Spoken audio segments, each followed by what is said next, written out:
여러분, 우리 예수 믿는 사람들을 요즘 그냥 흔히 일컬어서 성도, 거룩한 무리, 하나님의 백성들 또는 예수 그리스도를 믿는 사람들의 무리들, 이런 의미로 우리가 이제 성도라고 이야기하게 됩니다. 그런데 이제 초대교회 당시에 사도들이 전하는 말씀을 듣고 전도를 받고 예수 믿기로 결심한 사람들을 일컫는 용어는 뭐였냐 하면 제자라고 말했습니다. 제자. 사도행전 6장 7절에 보면 하나님의 말씀이 점점 왕성하여 예루살렘에 있는 제자의 수가 더 심히 많아지고 허다한 제사장의 무리도 이 도에 복종하니라. 제자의 수가 많아졌다는 거예요. 다시 말하면 복음을 전하는 그 전함의 결과로 예수 믿기로 마음먹은 사람들의 수가 많아졌다. 그 사람들 우리는 이제 제자라고 성경은 표현하고 있습니다. 자, 예수 믿기로 작정한 사람을 제자라고 부른 이유가 무엇일까? 여러분, 제자는 한마디로 말하면 스승님에게 배우는 사람을 우리는 제자라고 이야기를 합니다. 즉 예수 믿기로 작정한 사람을 제자라고 부르게 된 것은 예수 그리스도에게서 배우는 사람, 이런 의미입니다. 다시 말하면 예수 믿기로 이제 작정했으니 지금부터 예수님에게 배워야 된다, 이런 의미의 용어가 바로 제자였습니다. 그렇습니다. 여러분, 우리는 하나님의 부름을 받은 성도들입니다. 그리고 우리는 예수를 믿기로 작정해서 지금까지 믿어오고 있습니다. 그러면 결국 우리는 주님의 제자거든요. 그럼 제자라는 것은 우리의 선생님 되시는, 우리의 스승 되시는 예수님에게 배우는 사람들이에요. 저와 여러분은 예수님에게 배워야 돼요. 그래야 성도다운 성도가 될 수 있는 거예요. 학생이 끊임없이 선생님에게 배워야 좋은 학생이 되고 그 배움을 통해서 그 결과가 나름대로의 사회에서 자기의 역할을 할 수 있는 그런 인물로 성장하게 되는 겁니다. 여러분, 우리가 예수님에게서 배우는 예수님의 제자들인데 우리는 이만하면 이제 그만 배워도 된다, 그럴 수가 없어요. 우리는 주님 앞에 가는 그날까지 배워도 다 못 배우는 거예요. 이 진리의 말씀을 어떻게 우리가 다 알고 주님 앞에 가겠어요? 지극히 일부분만 우리가 알 뿐이. 그렇기 때문에 우리 성도들은 마지막 순간까지 우리는 주님에게서 배우는 자다, 이런 마음을 저와 여러분이 가지실 수 있기를 바랍니다. 이렇게 제자라고 하던 이 명칭이 최초로 다른 명칭으로 불려지게 되는데 그게 오늘날 우리 성도를 나타내는 세계적인 공통의 명칭이 되었어요. 그게 뭐냐 하면 그리스도인이라고 부르게 되었습니다. 그게 오늘 본문에 나오는 안디옥 교회에서 일어난 일입니다. 25절 26절을 보시면 바나바가 사울을 찾으러 다소에 가서 만나며 안디옥에 데리고 와서 둘이 교회에 1년간 모여 있어 큰 무리를 가르쳤고, 바울과 바나바가 안디옥에 와가지고 안디옥 교회 예수 믿기로 작정한 성도들을 1년간을 가르쳤다는 거예요. 그래서 제자들이 안디옥에서 비로소 그리스도인이라 일컬음을 받게 되었다. 이제 제자라고 부르는 데서 그 명칭이 너희들은 그리스도인이다. 그래서 이제 예수 믿는 사람들을 이제 그리스도인이라고 말하게 되는데, 이 그리스도인이라고 하는 뜻은 뭐 그리스도에게 속한 사람, 아니면 그리스도를 따르는 사람, 그리스도를 배우는 사람, 그리스도를 좋아하는 사람, 그리스도를 사랑하는 사람, 그리고 그 결과 그리스도를 닮은 사람, 이런 뜻을 가지고 있는 용어가 바로 그리스도인. 저와 여러분은 그리스도인입니다. 할렐루야. 우리는 예수를 좋아합니다. 우리는 예수를 사랑합니다. 우리는 예수를 따라다닙니다. 그래서 우리는 예수를 닮기 원합니다. 할렐루야. 예루살렘 교회에 주로 예루살렘에만 복음이 머물고 있었습니다.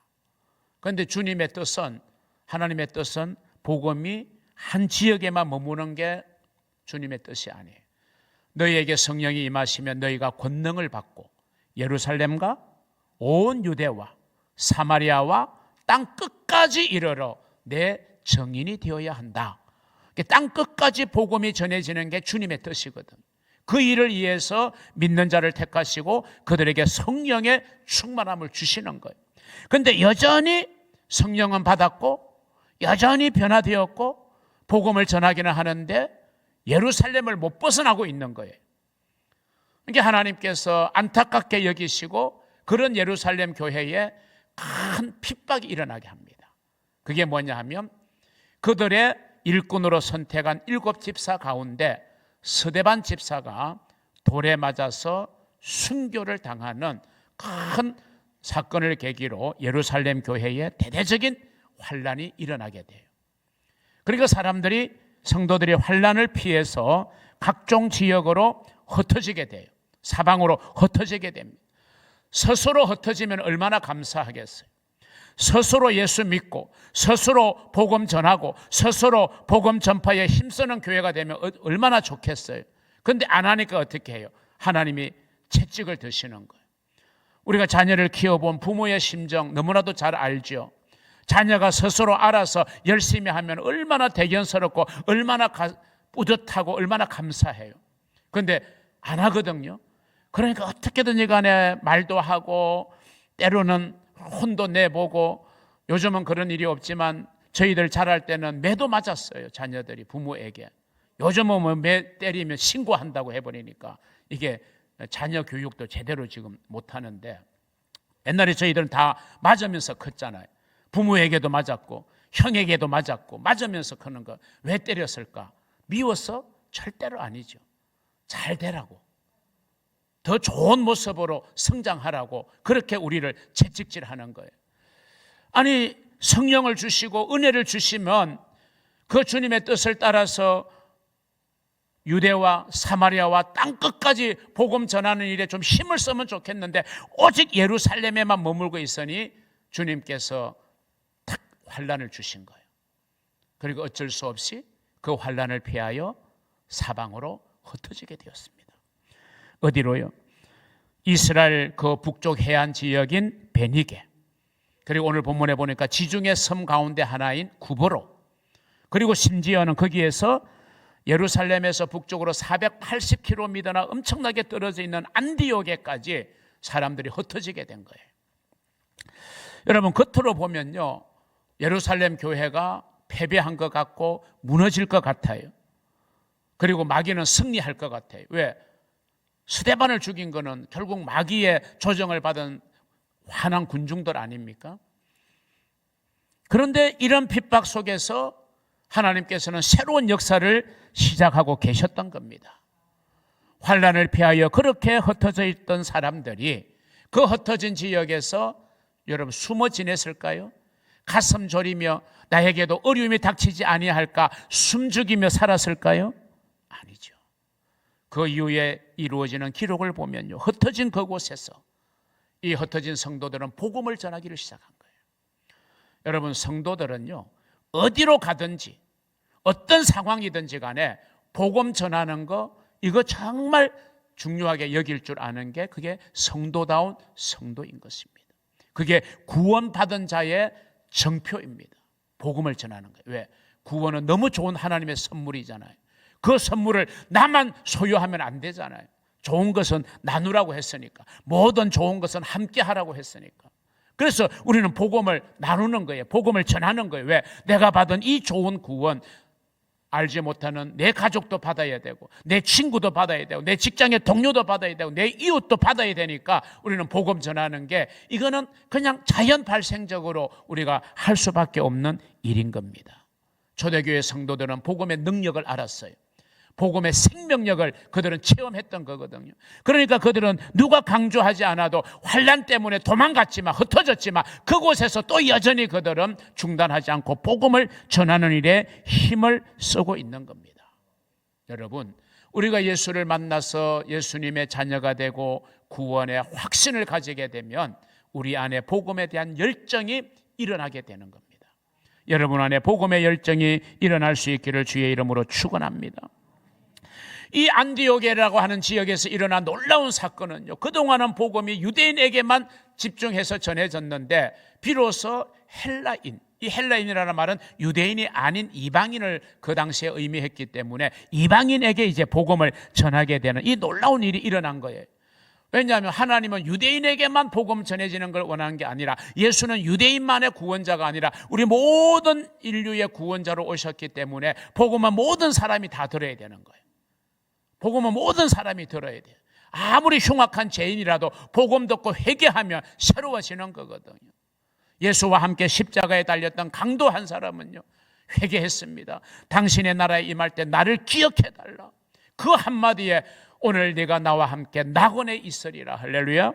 여러분, 이렇게 복음의 능력이 나타나기 시작하는 거예요. 이 이방인들에게 복음이 전해지게 되게끔 하나님은 이 환난을 통해서 놀라운 반전의 드라마를 하나님은 계획하고 계셨던 것입니다. 그리고 그 결과가 무엇입니까? 수많은 사람들이 예수께로 돌아오는 역사가 일어났다고 오늘 본문이 말하고 있습니다. 여러분에게 복음의 열정이 회복되기를 바랍니다. 그것이 성도가 성도답게 살아가는 출발점이 되어지기 때문입니다. 성도답게 살아가는 그 길, 세 가지의 말씀을 여러분과 오늘 나누고 싶습니다. 첫째는 성도의 정체성이 분명해야 된다는 겁니다. 성도는 누구냐? 성도는 어떤 존재인가? 성도는 어떤 정체성을 가지고 살아야 되는가? 이게 분명해야 우리는 성도답게 살아갈 수가 있는 겁니다.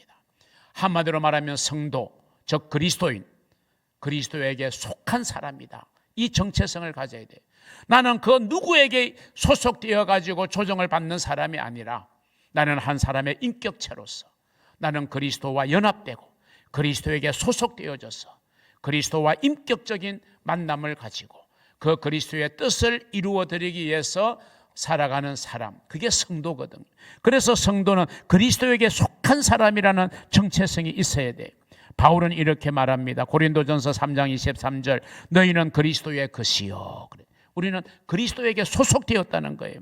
고린도전서 6장 15절, 너희의 몸이 그리스도의 지체인 줄을 알지 못하느냐. 우리의 몸이 그리스도의 지체라는 거예요. 그리스도의 몸을 이루는 한 구성 요소가 된다는 거예요. 예수님과 우리는 떼어놓을 수 없는 그런 밀접한 관계를 가지고 있는 연합의 관계에 있다는 것을 말씀하고 있는 겁니다.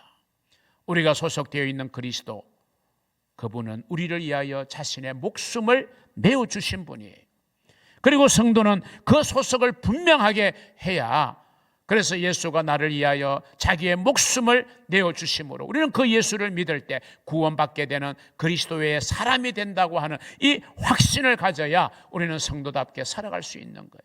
뿐만 아니라 그리스도는 교회를 세우시고 교회를 주장하시고 교회를 인도하시고 다스리시고 그리고 교회의 주인이십니다. 우리가 그리스도에게 속했다는 말은 교회에 속해 있다, 이 개념하고 똑같은 이야기예요. 우리는 교회에 소속되어서 신앙생활을 하는 거예요. 우리가 그리스도에게 속했지만 동시에 이 교회를 세우신 분이 예수 그리스도고 교회의 주인이 예수 그리스도이기 때문에 교회에 예수에게 소속된 사람은 당연히 공동체인 교회에 소속되어서 우리가 신앙생활을 하는 게 그게 올바른 신앙생활의 모습이라는 거예요. 내가 교회에 출석하지 않으면서 나는 예수에게 소속되었다, 그렇게 말하는 것은 이건 이율배반적이라는 거예요. 그래서 그리스도의 몸이 교회니까 그리스도에게 속해 있으면 반드시 나는 이 땅 위에서 내가 속해 있는 교회 공동체가 있어야 되는 거예요. 내가 속해 있는 교회, 여러분 이 교회는 성경에 보면요 하나님의 교회입니다. 우리 인후동 교회가 누구 교회입니까? 하나님의 교회예요. 누가 세웠더라도, 누가 큰 역할을 했더라도, 누가 공헌을 했더라도 그 사람의 교회가 아니에요. 우리 인후동 교회는 하나님의 교회입니다. 그러면 하나님의 교회만 되느냐?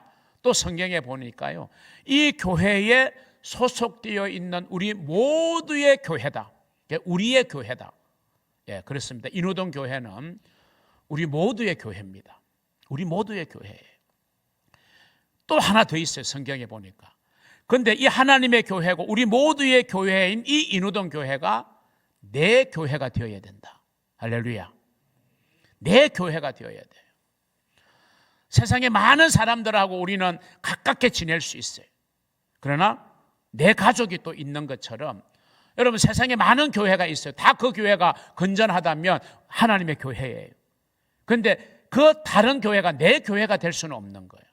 하나님의 교회는 한데 내 교회는 내가 속해 있는 교회입니다. 하나님의 교회이기 때문에 우리는 어떤 마음을 가져야 됩니까? 순종하는 마음을 가져야 돼요. 왜? 하나님의 교회니까.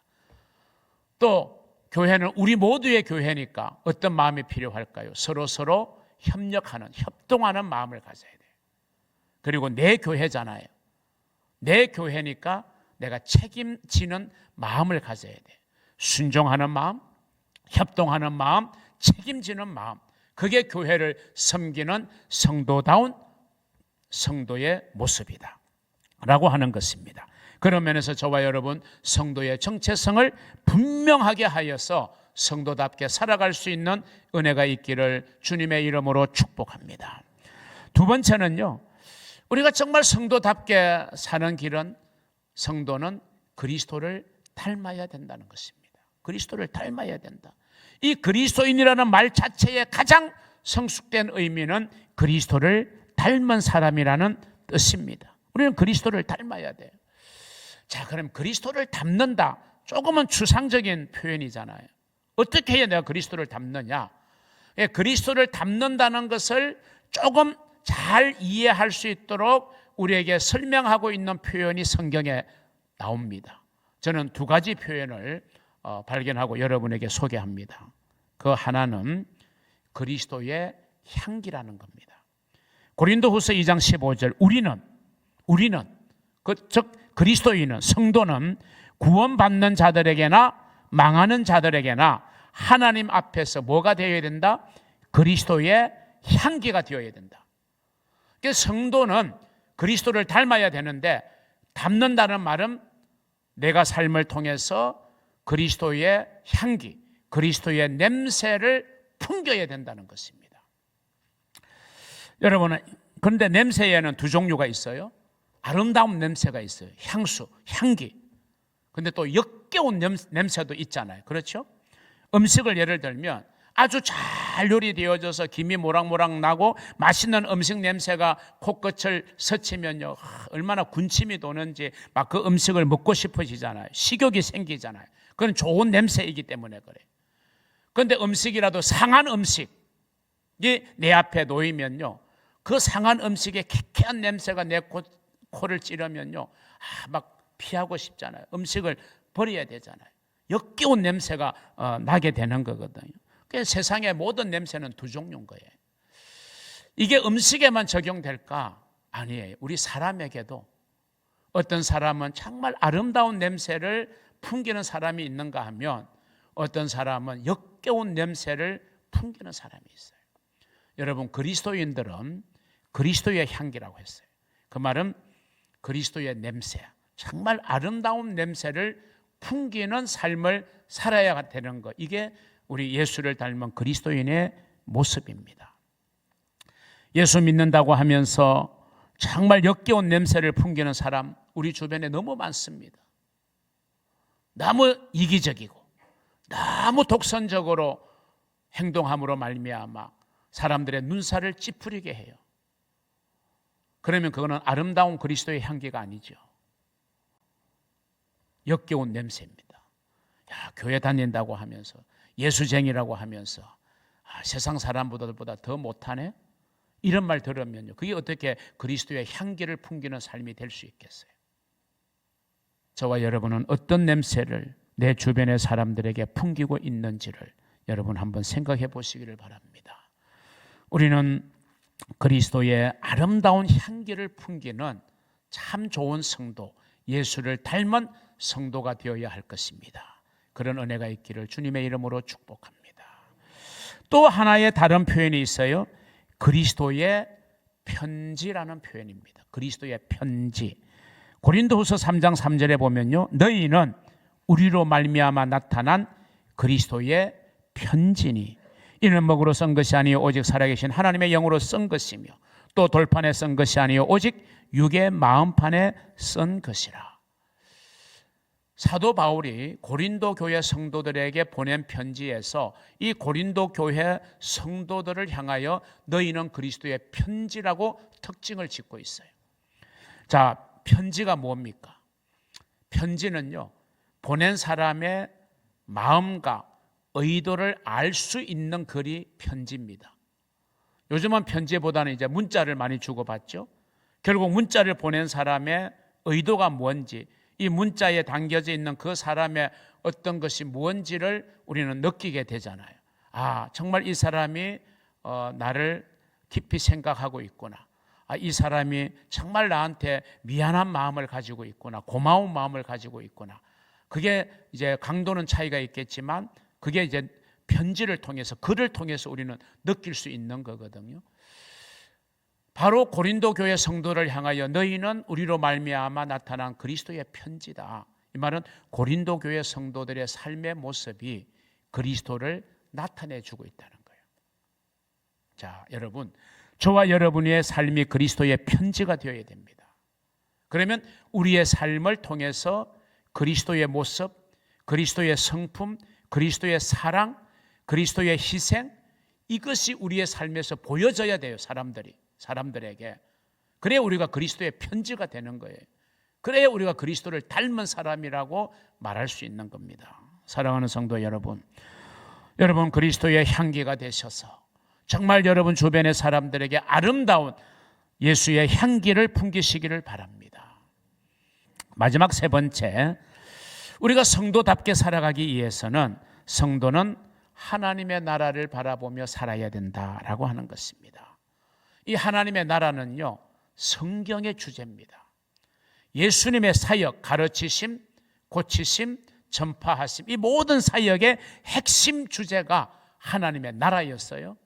그러면 예수님이 강조했고 예수님의 사역의 주제였다면 당연히 예수를 믿고 예수를 닮아가야 될 우리 성도의 삶의 주제도 하나님의 나라가 되어야 되는 거예요. 그런데 오늘 많은 성도들은 하나님의 나라에는 전혀 무관심합니다. 세상 나라에만 관심이 많아요. 세상 나라에 관심을 갖는 게 잘못된 게 아니고 나쁘다는 말이 아니라 궁극적으로 우리는 하나님의 나라에 초점이 모아져 있어야 된다는 거예요. 그래서 예수님이 뭐라고 그랬어요? 너희의 보물을 땅에 쌓아두지 말고 하늘에 쌓아두라, 그렇게 말씀하셨어요. 따라서 우리는 하나님의 나라를 바라보며 하나님의 나라를 목적하며 살아야 우리가 성도다운 성도로 살아갈 수가 있는 것입니다. 하나님의 나라를 바라본다는 것은 하나님의 나라의 확장을 위해서 복음을 전파하는 일에 헌신하는 것을 의미합니다. 여러분, 그래서 하나님의 나라를 바라보는 사람은 하나님의 복음을 전가하는 일에 그들의 생애를 바쳤어요. 그들의 목숨을 바쳤어요. 그들의 핏값 때문에 오늘 우리 대한민국 땅에도 이렇게 교회가 없는 곳이 없을 정도로 교회가 세워졌어요. 이제 우리는 그 사랑의 비전, 복음을 들어야 될, 복음이 필요로 하는 세계 열방을 향하여 우리는 복음을 전해야 되는 거예요. 이게 성도답게 사는 길이다. 나 혼자 잘 먹고 잘 되고 잘 사자고 예수 믿는 것은 너무 이기적인 겁니다. 우리가 적어도 예수의 향기를 풍기고 예수의 편지가 되기 위해서는 우리가 복음 전하는 일에 관심을 가져야 돼요. 그래서 우리가 선교하는 일에 힘을 쏟고 우리가 단기 선교를 통해서 우리가 파송한 선교 사역을 조금이라도 협력이 되게 하고 우리가 선교지를 경험하게 하고 또 금년 2024년 우리 교회의 최우선의 사역이 전도 아닙니까? 이제 본격적으로 이 전도의 프로그램이 여러분에게 전해지고 소개되고 함께 동참을 요청할 때 저와 여러분이 함께 하나님의 나라를 바라보며 살아가는 성도다운 성도로서 우리가 정말 복음을 전하는 일에 저와 여러분이 헌신하며 살아가는 그런 복된 성도들이 되시기를 주님의 이름으로 축원합니다.